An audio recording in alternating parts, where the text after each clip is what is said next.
डोळ्याच्या पापण्या मिटून निवांतपणे मी दिवाणवर आडवी पडले होते. तेवढ्यात अचानक माझ्या मुलीचा दीपिकाचा आवाज आला. आई, सोमेशजी आले आहेत. मला आश्चर्य वाटले. हृदयात जरा खळबळ झाली, परंतु मी चेहऱ्यावर तसा भाव दाखवला नाही आणि सहज म्हटले, हॉलमध्ये बसायला सांग, मी आलेच. दीपिका गेल्यानंतर मला काळजी वाटू लागली. शेवटी कुठे चुकले होते मी? सोमेश काकाचे सोमेशजी कधी आणि कसे झाले हा बदल माझ्या मनात अनेक प्रश्न निर्माण करू लागले. अस्वस्थ झाले. खरंच तरुण मुलीची आई असणे म्हणजे खूप मोठी जबाबदारी आहे. थोडी जरी चूक झाली तरी इज्जत मातीमध्ये मिळायला वेळ लागत नाही. मला आता विचारपूर्वक पावले उचलावी लागतील. धीराने आणि समजूतदारपणे याकडे बघावे लागेल. घाई करणे चांगले होणार नाही. मुलंही आईने त्यांच्यावर केलेल्या संस्काराचा आणि पालन पोषणाचा आरसा असतात असे मला नेहमी वाटते. मी सुद्धा मुलगा ओम आणि मुलगी दीपिकाला योग्य संस्काराने वाढवले आहे. सगळेजण माझ्या मुलांची आणि माझी सुद्धा स्तुती करतात, परंतु आता ही दीपिका, खरं तर यात तिची काही चूक नाहीये. हा तिच्या वयाचा परिणाम आहे, परंतु मी माझ्या मुलीला चुकीच्या मार्गावर जाऊ देणार नाही. मी माझ्या अंगणातील कवळ्या वेलीला कुठल्या म्हाताऱ्या झाडाचा सहारा देऊ देणार नाही. आतापर्यंत मुलांसाठी मी जे काही केले आहे ते तर सगळ्याच आई करतात, परंतु खरी परीक्षा तर आत्ताच आहे. या कठीण प्रसंगामध्ये मला कुणाचाही आधार घ्यायचा नाही, माहेरचाही नाही किंवा सासरचाही नाही, कारण गोष्टी हवेसारख्या पसरून दुसऱ्यापर्यंत पोहोचायला वेळ लागत नाही. ही लढाई मला एकटीलाच लढावी लागणार आहे. तेवढ्यात हॉलमधून सोमेश आणि दीपिकाचा हसण्याचा आवाज येऊ लागला. माझे हृदय जोरजोरात धडकू लागले आणि मी हॉलकडे जाऊ लागले. नमस्ते वहिनी.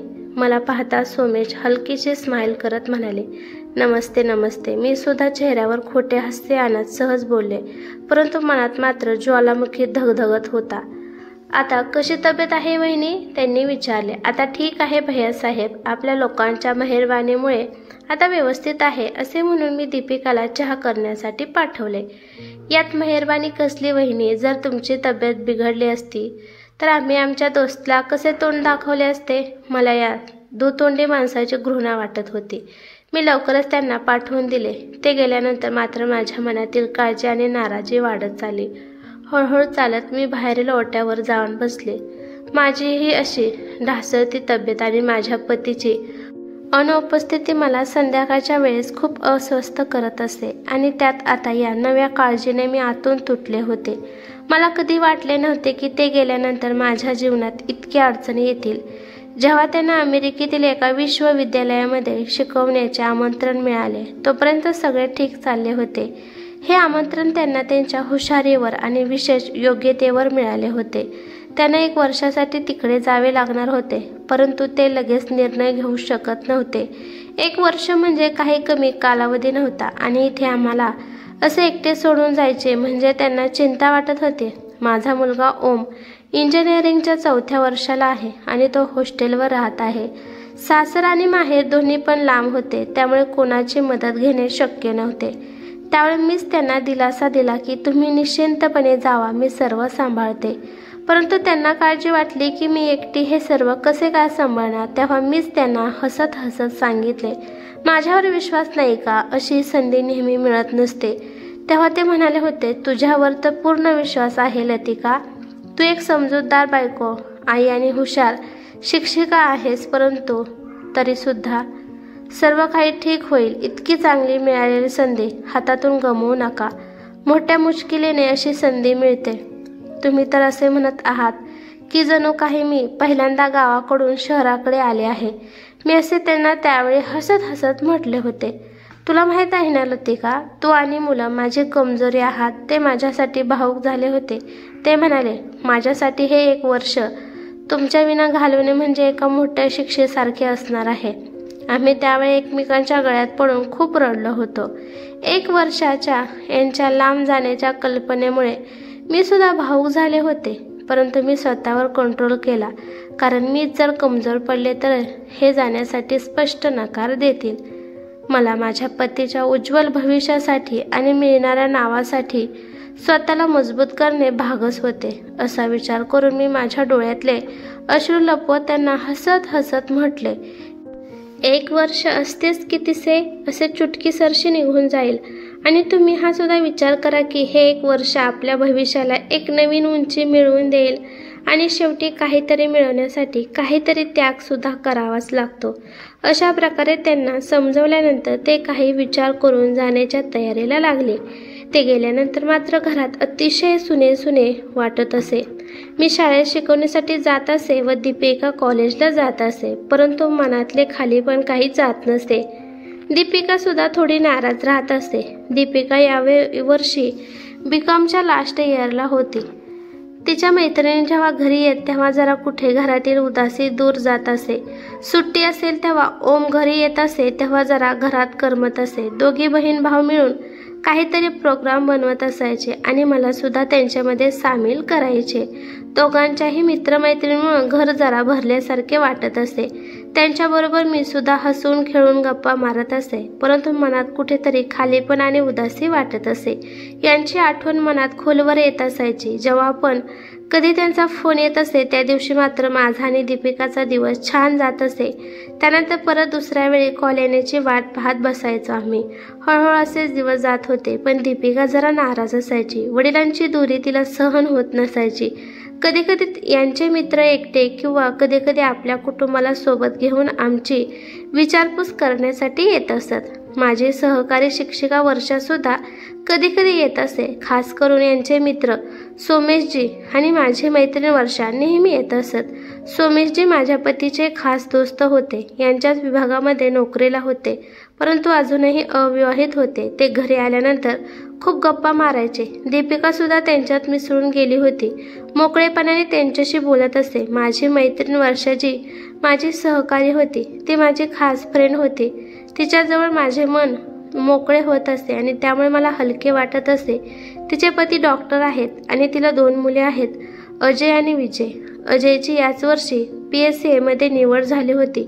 एके दिवशी शाळेत क्लास घेत असताना मला अचानक चक्कर आली आणि मी खाली पडले होते. विद्यार्थी आणि माझ्या काही सहकाऱ्यांनी मिळून मला हॉस्पिटलमध्ये ॲडमिट केले. डॉक्टरांनी मला हाय BP आहे असे सांगितले आणि मला कमीत कमी 1 महिना आराम करण्याचा सल्ला दिला.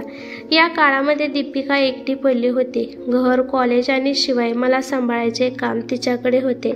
त्यामुळे तिला एकटीला हे सगळं सांभाळणं कठीण जात असे. त्या काळात सोमेशजी आणि वर्षांनी खूप आधार दिला. माझी तर तब्येत खराब होती, त्यामुळे जो कोणी घरी येईल त्याच्याशी दीपिकाच बोलत असे. वर्षा जेव्हा येत असे तेव्हा शाळेतील बातम्या कळत असत. सोमेशजी सुद्धा माझ्या तब्येतीची विचारपूस करून जास्त करून दीपिकाशीच गप्पा गोष्टी करत असत. सोमेशजी आणि दीपिकाचे खूपच पटू लागले होते. मला आश्चर्य वाटत असे की जेव्हा दोघेही माझ्यासमोर येत असत तेव्हा स्वतःला अस्वस्थ जाणवत असत. बस या गोष्टीमुळेच मला धक्का बसत होता.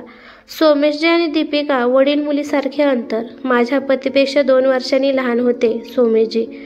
पांढरे होत आलेले केस, त्याला साजेसे व्यक्तिमत्व आणि त्यांचा बोलण्याचा अंदाज त्यांना आकर्षक बनवत होता. तसे सोमेशजी खूप हँडसम दिसत असायचे, परंतु माझ्यासाठी मात्र ते काळजीचं कारण बनलं होतं. हळूहळू सोमेशजी आणि दीपिकामध्ये जवळीक वाढत होती. दीपिकाचा त्यांच्याबरोबर वाढता ताळमेळ मला बेचैन करत होता.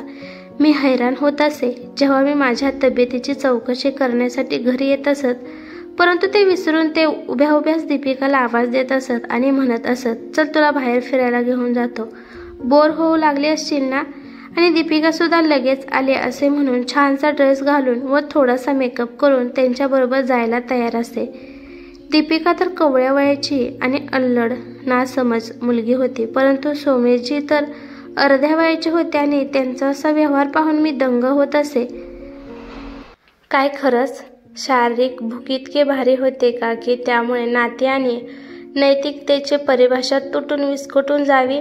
कदाचित हो असेच असेल.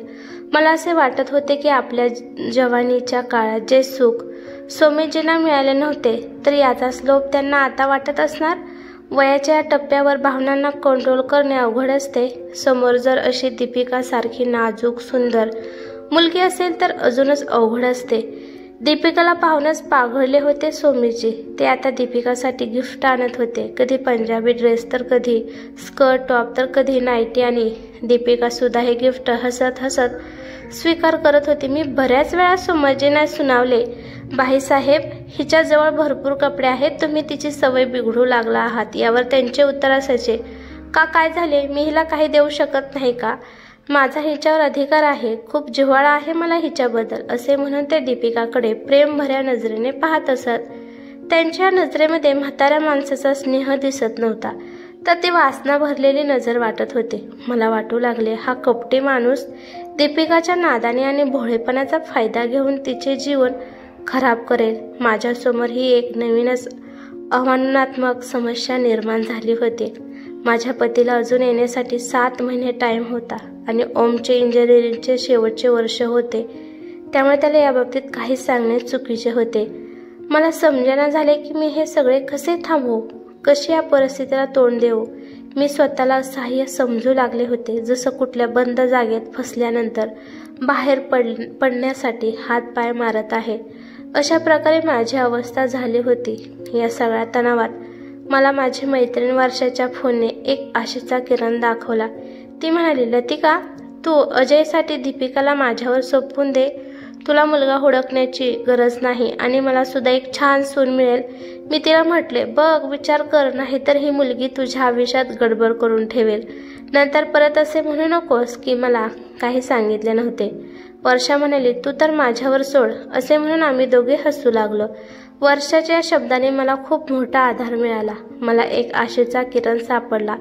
मी वर्षाला लगेच म्हटले, वर्षा तुम्ही आज आमच्याकडे जेवण करण्यासाठी या. असंही अजय आणि विजयला भेटून फार दिवस झाले आहेत. संध्याकाळचे जेवण सोबतच करू.